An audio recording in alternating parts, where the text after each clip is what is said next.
जय श्री राम। श्रीमद् वाल्मीकि रामायण बालकांड पहला सर्ग। नारद जी का वाल्मीकि मुनि को संक्षेप से श्री रामचरित्र सुनाना। तपस्वी वाल्मीकि जी ने तपस्या और स्वाध्याय में लगे हुए विद्वानों में श्रेष्ठ मुनिवर नारद जी से पूछा, मुनि, इस समय संसार में गुणवान, वीर्यवान, धर्मज्ञ, उपकार मानने वाला, सत्यवक्ता और दृढ़ प्रतिज्ञ कौन है? सदाचार से युक्त, समस्त प्राणियों का हित साधक, विद्वान, सामर्थ्यशाली और एकमात्र प्रिय दर्शन सुंदर पुरुष कौन है? मन पर अधिकार रखने वाला, क्रोध को जीतने वाला, कांतिमान और किसी की भी निंदा नहीं करने वाला कौन है? तथा संग्राम में कुपित होने पर किससे देवता भी डरते हैं? महर्षि, मैं यह सुनना चाहता हूँ, इसके लिए मुझे बड़ी उत्सुकता है और आप ऐसे पुरुष को जानने में समर्थ हैं। महर्षि वाल्मीकि के इस वचन को सुनकर तीनों लोगों का ज्ञान रखने वाले नारद जी ने उन्हें संबोधित करके कहा, अच्छा मुनिए, सुनिए। और फिर प्रसन्नतापूर्वक बोले, मुनि, आपने जिन बहुत से दुर्लभ गुणों का वर्णन किया है, उनसे युक्त पुरुष को मैं विचार करके कहता हूँ, आप सुने। एक इक्ष्वाकु के वंश में उत्पन्न हुए एक ऐसे पुरुष हैं जो लोगों में राम नाम से विख्यात हैं।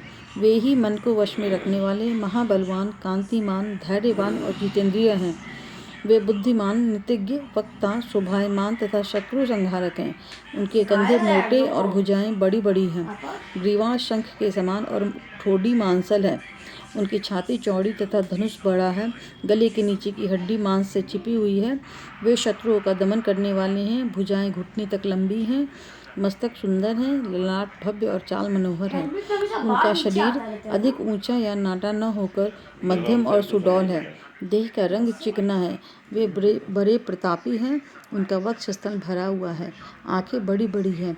वे शोभायमान और शुभ लक्षणों से संपन्न हैं। धर्म के ज्ञाता, सत्य प्रतिज्ञ तथा प्रजा के हित साधन में लगे रहने वाले हैं। वे यशस्वी, ज्ञानी, पवित्र, जितेंद्रिय और मन को एकाग्र रखने वाले हैं। प्रजापति के समान पालक, श्री संपन्न, वैरी विध्वंसक और जीवों तथा धर्म के रक्षक है।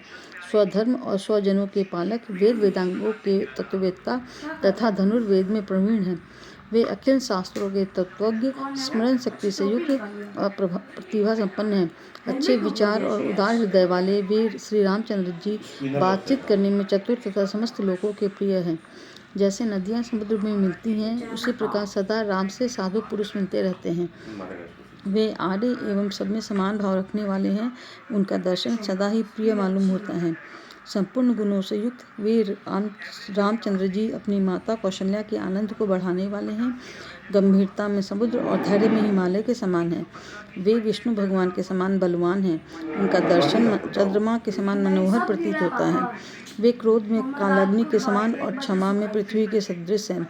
त्याग में कुबेर और सत्य में द्वितीय धर्मराज के समान हैं।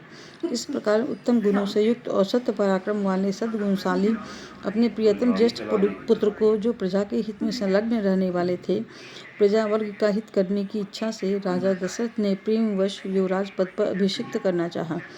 तदंतर राम के राज्याभिषेक की तैयारियां देखकर रानी कैकेयी ने, जिसे पहले ही वर दिया जा चुका था, राजा से यह वर मांगा कि राम का निर्वासन, वनवास और भरत का राज्याभिषेक हो।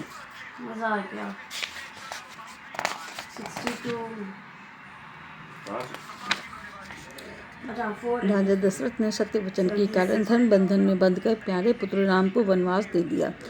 कैकेयी का प्रिय करने के लिए पिता की आज्ञा के अनुसार उनकी प्रतिज्ञा का पालन करते हुए वीर रामचंद्र वन को चले।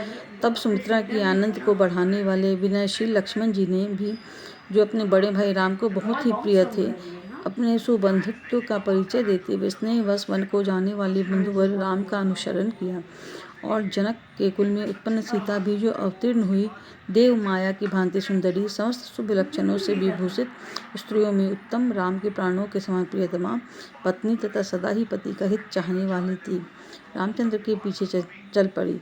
जैसे चंद्रमा के पीछे रोहिणी चलती है, उस समय पिता दशरथ ने अपना सारथी भेजकर और पूर्ववासी मनुष्यों ने स्वयं साथ जाकर दूर तक उनका अनुसरण किया।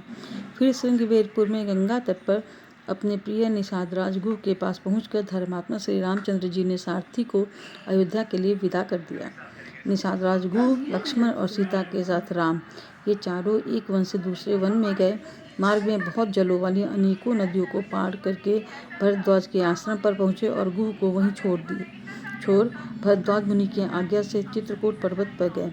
वहाँ वे तीनों देवता और गंधर्वों के समान वन में नाना प्रकार की लीलाएं करते हुए एक रमणीय पर्णकुटी बनाकर उसमें सानंद रहने लगे। राम के चित्रकूट चले जाने पर पुत्र शोक से पीड़ित राजा दशरथ उस समय पुत्र के लिए उसका नाम ले लेकर विलाप करते हुए स्वर्गगामी हुए। उनके स्वर्ग गमन के पश्चात वशिष्ठ आदि प्रमुख ब्राह्मणों द्वारा राज्य संचालन के लिए नियुक्त किए जाने पर भी महाबलशाली वीर भरत ने राज्य की कामना न करके पूज्य राम को प्रसन्न करने के लिए वन को ही प्रस्थान किया। वहाँ पहुंचकर सद्भावना युक्त भरत जी ने अपने बड़े भाई सत्य पराक्रमी महात्मा राम से याचना की और यो कहा, धर्मज्ञ आप ही राजा हो। परंतु महायशस्वी परम उदार प्रसन्न मुख महाबली राम ने भी पिता के आदेश का पालन करते हुए राज्य की अभिलाषा न की और उन भरताग्रज ने राज्य के लिए न्यास चिन्ह रूप में अपनी खड़ाओं भरत को देकर उन्हें बार बार आग्रह करके लौटा दिया। अपनी अपूर्ण इच्छा को लेकर ही भरत ने राम के चरणों का स्पर्श किया और राम के आगमन की प्रतीक्षा करते हुए वे नंदीग्राम में राज्य करने लगे। भरत के लौट जाने पर सत्य प्रत्येक जितेंद्रिय श्रीमान राम ने वहां पर पुनः नागरिक जनों का आना जाना देखकर उनसे बचने के लिए एकाग्र भाव से दंडकारण्य में प्रवेश किया। उस महान वन में पहुंचने पर कमल लोचन राम ने विराध नामक राक्षस को मारकर शरभंग सुतीक्ष्ण अगस्त मुनि तथा अगस्त के भ्राता का दर्शन किया। फिर अगस्त मुनि के कहने से उन्होंने इंद्र धनुष, एक खड्ग और 2 तुनीर जिनमें बाण कभी नहीं घटते थे प्रसन्नतापूर्वक ग्रहण किए। एक दिन वन में वनचरों के साथ रहने वाले श्री राम के पास असुर तथा राक्षसों के वध के लिए निवेदन करने को वहाँ के सभी ऋषि आए। उस समय वन में श्री राम ने दंडकारण्यवासी अग्नि के समान तेजस्वी उन ऋषियों को राक्षसों के मारने का वचन दिया तथा संग्राम में उनके वध की प्रतिज्ञा की। वहाँ ही रहते हुए श्री राम ने इच्छा अनुसार रूप बनाने वाली जन स्थान निवासिनी शूर्पणखा नाम की राक्षसी को लक्ष्मण के द्वारा उनकी नाक कटाकर कुरूप कर दिया। तब शूर्पणखा के कहने से चढ़ाई करने वाले सभी राक्षसों को और खरदूषण त्रिशिरा तथा उनके पृष्ठपोषक असुरों को राम ने युद्ध में मार डाला। उस वन में निवास करते हुए उन्होंने अन्य जन स्थानवासी 14,000 राक्षसों का वध किया। तदंतर अपने कुटुंब का वध सुनकर रावण नाम का राक्षस क्रोध से मूर्छित हो उठा और उसने मारीच राक्षस से सहायता मांगी। यद्यपि मारीच ने यह कहा कि रावण, उस बलवान राम के साथ तुम्हारा विरोध ठीक नहीं है, रावण को अनेकों बार मना किया, परंतु काल की प्रेरणा से रावण ने मारीच के वाक्यों को टाल दिया और उसके साथ ही राम के आश्रम पर गया। मायावी मारीच के द्वारा उसने दोनों राजकुमारों को आश्रम से दूर हटा दिया और स्वयं राम की पत्नी सीता का अपहरण कर लिया। जाते समय मार्ग में विघ्न डालने के कारण उसने जटायु नामक व्याघ्र का वध किया। तत्पश्चात जटायु को आहत देखकर और उसी के मुख से सीता का हरण सुनकर रामचंद्र जी शोक से पीड़ित होकर विलाप करने लगे। उस समय उनकी सभी इंद्रियां व्याकुल हो उठी। फिर उसी शोक में पड़े हुए उन्होंने जटायु गिद्ध का अग्नि संस्कार किया और वन में सीता को ढूंढते हुए कबंध नामक राक्षस को देखा, जो शरीर से विकृत तथा भयंकर दिखने वाला था। महाबाहु राम ने उसे मारकर उसका भी दाह किया, अतः वह स्वर्ग को चला गया। जाते समय उसने राम से धर्मचारिणी सबरी का पता बताया और कहा, रघुनंदन, आप धर्मपरायणा सन्यासिनी सबरी के आश्रम पर जाइए। शत्रुहंता महान तेजस्वी दशरथ कुमार राम सबरी के यहाँ गए। उसने इनका भली भांति पूजन किया। फिर वे पंपा सर के तट पर हनुमान नामक वानर से मिले और उन्हीं के कहने से सुग्रीव से भी मेल किया। तदंतर महाबलवान राम ने आदि से ही लेकर जो कुछ हुआ था वह और विशेषतः सीता का वृतांत सुग्रीव से कह सुनाया। वानर सुग्रीव ने राम की सारी बातें सुनकर उनके साथ प्रेम पूर्वक अग्नि को साक्षी मानकर मित्रता की। उसके बाद वानर राज सुग्रीव ने स्नेहवश बाली के साथ बैर होने की सारी बातें राम से दुखी होकर बतलाई। उस समय राम ने बाली को मारने की प्रतिज्ञा की। तब वानर सुग्रीव ने वहाँ बाली के बल का वर्णन किया, क्योंकि सुग्रीव को राम के बल के विषय में बराबर शंका बनी रहती थी। राम की प्रतीति के लिए उन्होंने दुंदुभी जाति का महान पर्वत के समान विशाल शरीर दिखलाया।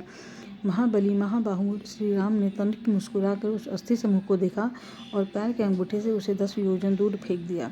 फिर एक ही महान बाण से उन्होंने अपना विश्वास दिलाते हुए 7 ताल वृक्षों को और पर्वत तथा रसातल को बिंध डाला।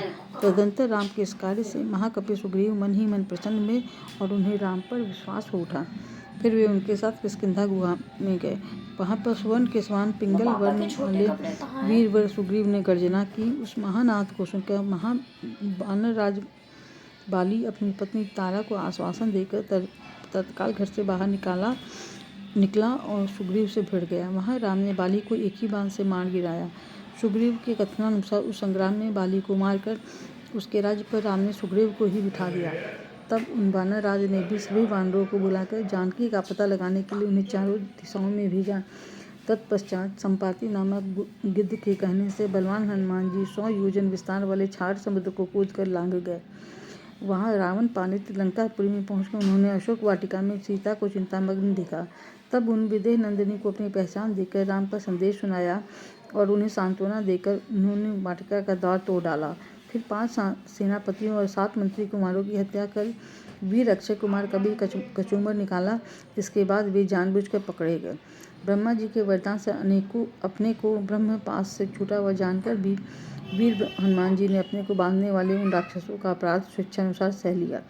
तत्पश्चात मिथिलेश कुमारी सीता के स्थान के अतिरिक्त समस्त लंका को जलाकर वे महाकपि हनुमान जी राम को प्रिय संदेश सुनाने के लिए लंका से लौट आए। अपरिमित बुद्धिशाली हनुमान जी ने वहां जा महात्मा राम की प्रदक्षिणा करके यूँ सत्य निवेदन किया, मैंने सीता जी का दर्शन किया है। इसके अनंतर सुग्रीव के साथ भगवान राम ने महासागर के तट पर जाकर सूर्य के समान तेजस्वी बाणों से समुद्र को क्षुब्ध किया। तब नदीपति समुद्र ने अपने को प्रकट कर दिया। फिर समुद्र के ही कहने से राम ने नल से पुल निर्माण कराया। उसी पुल से लंकापुरी में जाकर रावण को मारा। फिर सीता के मिलने पर राम को बड़ी लज्जा हुई। तब बड़ी सभा में सीता के प्रति वे मर्म भेदी वचन कहने लगे। उनकी इस बात पर न सह सकने के कारण साध्वी सीता अग्नि में प्रवेश कर गई। इसके बाद अग्नि के कहने से उन्होंने सीता को निष्कलंक माना। महात्मा रामचंद्र जी के इस महान कर्म से देवता और ऋषियों सहित चराचर त्रिभुवन संतुष्ट हो गया। फिर सभी देवताओं से पूजित होकर राम बहुत ही प्रसन्न हुए और राक्षस राज विभीषण को लंका के राज्य पर अभिषिक्त करके कृतार्थ हो गया। उस समय निश्चिंत होने के कारण उनके आनंद का ठिकाना न रहा। यह सब हो जाने पर राम देवताओं से वर पाकर मरे हुए वानरों को जीवन दिलाकर अपने सभी साथियों के साथ पुष्पक विमान पर चढ़कर अयोध्या के लिए प्रस्थित हुए। भरद्वाज मुनि के आश्रम पर पहुंचकर सबको आराम देने वाले सत्य पराक्रमी राम ने भरत के पास हनुमान जी को भेजा। फिर सुग्रीव के साथ कथा वार्ता करते हुए पुष्पक का आरूढ़ हो वे नंदीग्राम को गए। निष्पाप रामचंद्र जी ने नंदीग्राम में अपनी जटा कटाकर भाइयों के साथ सीता को पाने के अनंतर पुनः अपना राज्य प्राप्त किया है। अब राम के राज्य में लोग प्रसन्न, सुखी, संतुष्ट, पुष्ट, धार्मिक तथा रोग व्याधि से मुक्त रहेंगे। उन्हें दुर्भिक्ष का भय न होगा। कोई कहीं भी अपने पुत्र की मृत्यु नहीं देखेंगे। स्त्रियां विधवा न होंगी, सदा ही पतिव्रता होंगी। आग लगने का किंचित भी भय न होगा। कोई प्राणी जल में नहीं डूबेंगे। वात और ज्वर का भय थोड़ा भी नहीं रहेगा। क्षुधा तथा चोरी का भी डर जाता रहेगा। सभी नगर और राष्ट्र धन धान्य संपन्न होंगे। सत्ययुग की भांति सभी लोग सदा प्रसन्न रहेंगे। वहाँ यशस्वी राम बहुत से सुवर्णों की दक्षिणा वाले 100 अश्वमेध यज्ञ करेंगे। उनमें विधि पूर्वक विद्वानों को 10,000 करोड़ 1 खरब, गौ और ब्राह्मणों को अपरिमित धन देंगे तथा 100 गुने राजवंशों की स्थापना करेंगे। संसार में चारों वर्णों को वे अपने अपने धर्म में नियुक्त करेंगे। फिर 11,000 वर्षों तक राज्य करने के अनंतर श्री रामचंद्र जी अपने परम धाम को पधारेंगे। वेदों के समान पवित्र, पाप नाशक और पुण्यमय इस रामचरित को जो पढ़ेगा वह सब पापों से मुक्त हो जाएगा। आयु बढ़ाने वाली इस रामायण कथा को पढ़ने वाला मनुष्य मृत्यु के अनंतर पुत्र, पौत्र तथा अन्य परिजन वर्ग के साथ ही सर्वलोक में प्रतिष्ठित होगा। इसे ब्राह्मण पढ़े तो विद्वान हो, क्षत्रिय पढ़ता हो तो पृथ्वी का राज्य प्राप्त करे, वैश्य को व्यापार में लाभ हो और शूद्र भी प्रतिष्ठा प्राप्त करे।